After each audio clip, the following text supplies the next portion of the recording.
Olá, sou o professor José Barbosa Filho, da disciplina Economia do Meio Ambiente. Dando continuidade ao conteúdo programático da disciplina, vamos ver hoje uma introdução aos estudos de macroeconomia. Aproveito a oportunidade para informar também que estamos chegando próximo ao final da nossa disciplina. Desejo a todos uma ótima aula. Inicialmente, é importante relembrar o conceito de macroeconomia, visto na unidade 1.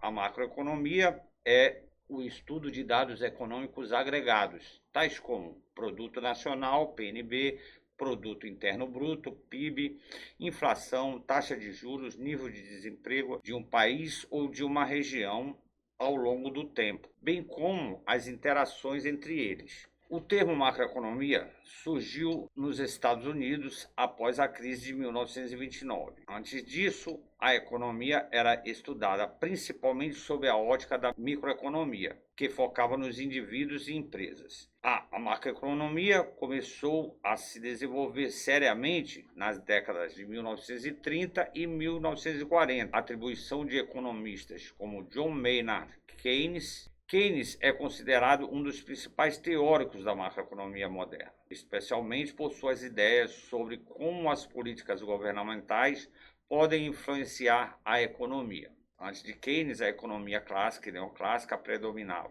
focando na oferta e demanda como principais motores da economia.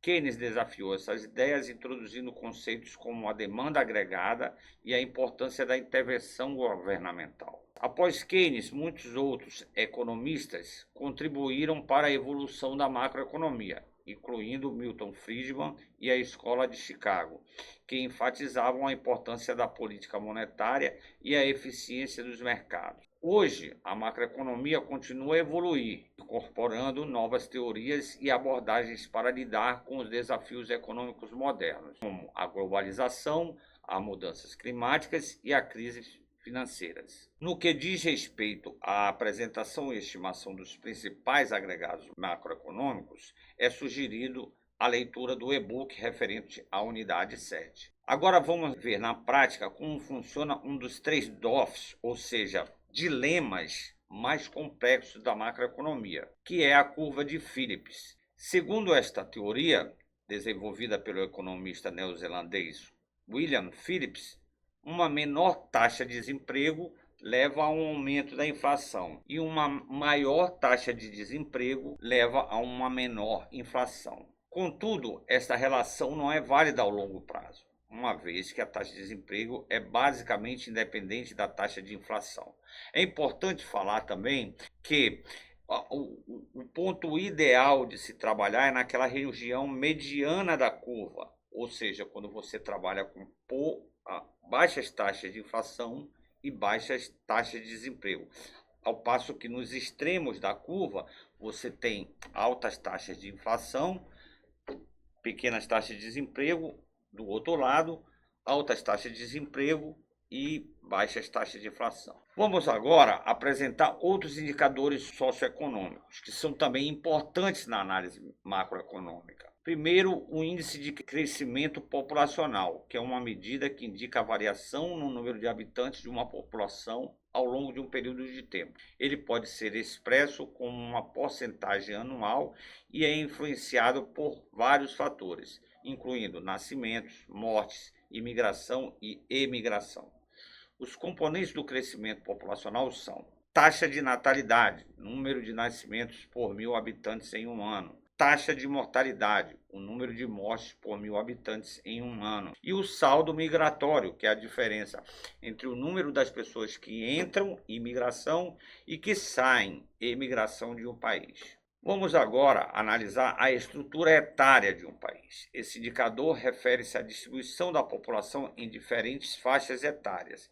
Isso pode ser representado visualmente por meio de gráficos, como a pirâmide etária, que ajuda a entender a proporção de pessoas jovens, adultas e idosas em uma sociedade. Jovens são considerados aqueles entre 0 e 14 anos, inclui bebês, crianças e adolescentes. Um alto percentual dessa faixa pode indicar um crescimento populacional futuro. Adultos de 15 a 64 anos, inclui a população economicamente ativa. Essa faixa é crucial para a força de trabalho e produtividade da economia. E os idosos, que são pessoas que têm mais de 65 anos, inclui aposentados e idosos.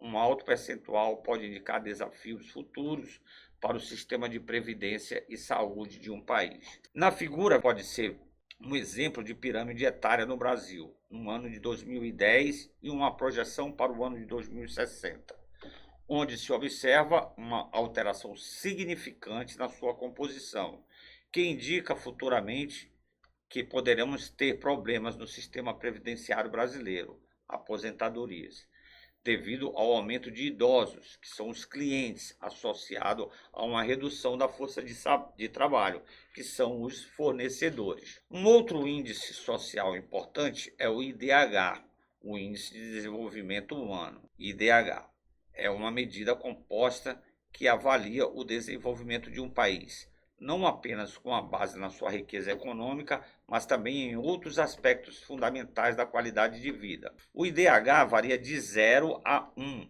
Quanto mais próximo de 1, maior o nível de desenvolvimento humano. Quanto mais perto de 0, pior é o desenvolvimento humano desses países. Os países são classificados em 4 categorias de desenvolvimento: muito alto, alto, médio e baixo. Na prática, observa que países com alto IDH, como Noruega, Suíça e Irlanda, frequentemente figuram no topo do ranking devido às suas altas expectativas de vida, níveis educacionais e renda per capita, ao passo que países com baixo IDH, como Eritreia, IDH de 0,43, Mali, IDH de 0,42 e Níger, IDH de 0,37, passam por desafios significativos em saúde, educação e economia. No caso brasileiro, o IDH do Brasil cresceu de 2021 para 2022, ao passar de 0,75 para 0,76. Por outro lado, o Brasil caiu 2 posições no ranking global da Organização da ONU, passando de 87º para 89º posição, entre 193 nações.